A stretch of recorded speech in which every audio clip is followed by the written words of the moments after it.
মাননীয় প্রধানমন্ত্রী যদি মনে করে যে আওয়ামী লীগ থেকে সিদ্দিকুর রহমান এখন নৌকার যোগ্য মাঝি হওয়ার যোগ্যতা অর্জন করেছে, ডেফিনেটলি আমি সেবক হতে চাই।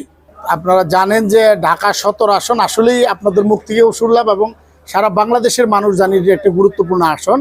কারণ বাংলাদেশের ভিআইপি এবং সিআইপি মানুষের বসবাস কিন্তু এখানে শুধু ভিআইপি এবং সিআইপি মানুষই নয়, এখানে আমার ল্যাঙ্গুয়েজ যেটা যে খেটে খাওয়া কিছু মানুষ আছে, নিম্ন আয়ের মানুষও বসবাস করে। তাদের বসস্থান হচ্ছে আপনার করাল বস্তিতে, তারা সাততলা বস্তিতে এবং ভাসানটাক বস্তিতে আছে। দুই ধরনের মানুষের কম্বিনেশন এখানে করতে হবে। সেই জন্য আমি সবসময় বলি যে এখানে যাকে মাননীয় প্রধানমন্ত্রী এখানে বাংলাদেশ আওয়ামী লীগ থেকে নমিনেশন দিবে, তার ডেফিনেটলি এই গুণটা সর্বপ্রথম থাকতে হবে যে দুই ধরনের মানুষকে সমন্বয় করতে হবে। কারণ নিম্ন আয়ের মানুষগুলো, খেটে খাওয়া মানুষগুলোর সাথে এখানে ভিআইপি এবং সিআইপি মানুষের একটা সমন্বয় ঘটাতে হবে। অতএব এমন একজন মানুষ লাগবে যে মানুষটা সবার কাছে গ্রহণযোগ্য। সবার কাছে গ্রহণযোগ্য না হলে সেই মানুষটা কিন্তু এখানে কোনোভাবেই তার সার্ভিসটা করতে পারবে না। ইতিপূর্বে ঢাকা 17 আসনের ইতিহাস যদি আমরা ঘাঁটি, সর্বপ্রথম যখন ঢাকা 17 আসন ভাগ হয়ে ঢাকা 17 পরিণত হয়, তখন কিন্তু হুসেন মোহাম্মদ এরশাদ সাহেব এখানে ছিলেন। তার পরবর্তীতে একজন এমপি ছিলেন কালাম নামে, এবং পরবর্তীতে আমার শ্রদ্ধেয় প্রয়াত ফারুক ভাই ছিলেন। আলটিমেটলি এই জায়গায় কিন্তু এরকম কাজের তেমন ক্ষেত্র সবাই করতে পারে না, কারণ এরশাদ সাহেব নিজেও কিন্তু দেখা গেছে যে অন দ্য স্পটে আসতে পারতো না, এবং যে কালাম সাহেব যে ভদ্রলোক ছিলেন সেও কিন্তু দেখা যেত যে এই ঢাকা 17 আসনে আপনারা যখন আমি সিদ্দিকুর রহমান এই 17 আসনে ঘোষণা দিলাম, তখন থেকে তার নামটা বেশি শুনেছে যে এখানে এই নামে একজন এমপি ছিল। পরবর্তীতে আমার শ্রদ্ধেয় বড় ভাই প্রয়াত ফারুক ভাই যখন ছিলেন, তিনি অসুস্থ অনেক দিন ছিলেন, এটা আপনারা জানেন যে উনি মাউন্ট এলিজাবেথে ছিলেন। ওখান থেকে আমরা ভেবেছিলাম যে ফারুক ভাই আমাদের মাঝে হেঁটে হেঁটে ফিরে আসবে, ফারুক ভাইকে নিয়েই আমরা যাই করি পরবর্তী স্টেপগুলো নেব। পরবর্তীতে ফারুক ভাই চলে আসলো, ওনার মৃতদেহটা আমরা গ্রহণ করলাম। এবং তার আগে থেকে আপনারা জানেন যে ঢাকা 17 আসনকে সিদ্দিকুর রহমান অনেক আগে থেকে, আজকে ফারুক ভাই যখন অসুস্থ ছিল তখন থেকে আমার প্রচারণা শুরু হয়েছে। আমি নিজেকে যোগ্য মনে করি একটা মাত্র কারণেই, কারণ এখানে এমন একজন মানুষ লাগবে যে সবার কাছে গ্রহণযোগ্য। ধারণা আছে সিদ্দিকুর রহমান নাট্যকার, অভিনেতা, নির্মাতা, শুধুমাত্র নাট্যকার, অভিনেতা, নির্মাতা থেকে হুট করে রাজনীতিতে এসেছে, এটা ভুল ধারণা। সিদ্দিকুর রহমান একজন ছাত্রলীগ করে একটা ছেলে, যে 94-এ ছাত্রলীগ করেছে। অতএব যদি আপনি কাউন্ট করেন 26 থেকে 27 বছর আমার এই পলিটিক্যাল লাইফ হয়েছে। তার পরবর্তীতে আমি যখন আমার প্রফেশনে আসলাম, নাট্যকার, অভিনেতা, নির্মাতা হলাম, তখনও কিন্তু আমি বঙ্গবন্ধুর সাংস্কৃতিক জোটের সাথে জড়িত এবং বাংলাদেশের আওয়ামী লীগ মনা শিল্পীদেরকে একত্র করে আমি দেখেছেন ইতিপূর্বে বাংলাদেশে কি পরিমাণ সামাজিক এবং রাজনৈতিক এবং সাংস্কৃতিক আন্দোলন গড়ে তুলেছি।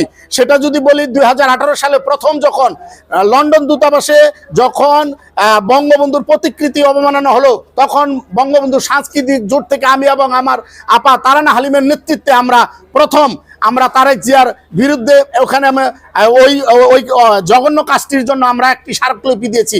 অতএব এটি নয় শুধু করোনাকালীন সময় শিল্পীদের পাশে গিয়ে দাঁড়ানো, আমার সেক্টরের মানুষের পাশে গিয়ে দাঁড়ানো, আমার নিজের এলাকা এবং গুলশান বনানী মানুষের পাশে ছিলাম। অতএব আমি মনে করি সিদ্দিকুর রহমানের রাজনৈতিক পথ চলা কিন্তু অনেক আগে থেকে।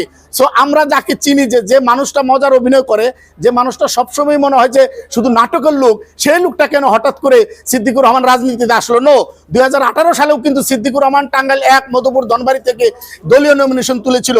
এবং যেহেতু দীর্ঘদিন ধরে আমার গুলশানে বসবাস, অতএব আমি দীর্ঘ 15 বছর, 14 বছরের উপরে 15 বছরের মতো সময় আমি এই গুলশানে আমার সমস্ত কিছু। অতএব গুলশানকে ঘিরে আজকের কিন্তু অভিযানটা না, শুধু যে নির্বাচন, এই উপনির্বাচনকে ঘিরে সিদ্দিকুর রহমান এসেছে, এটা ধারণা ভুল।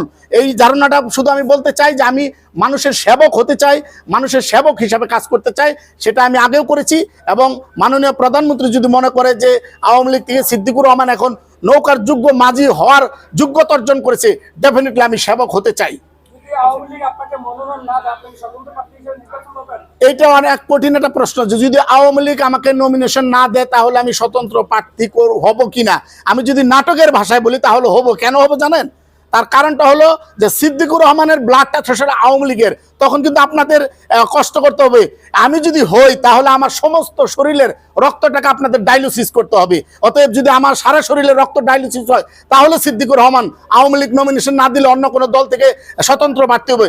বিকজ এটা কখনোই সম্ভব না, কারণ যদি আমার পুরো ব্লাড সার্কুলেশন চেঞ্জ করে দেন তারপরেও সম্ভব না, একটা মাত্র কারণেই, কারণ আমি আমার পরিবারের মুখ থেকে বঙ্গবন্ধুর কথা শুনেছি এবং আমি পরিবারের মুখ থেকে জয় বাংলা জয় বঙ্গবন্ধু শিখেছি।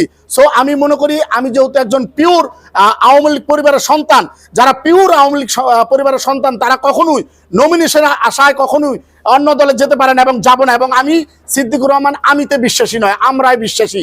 আমি একা বাঁচতে চাই না, হাজারটা মানুষ নিয়ে বাঁচতে চাই, অতএব কোনোভাবেই সম্ভব না।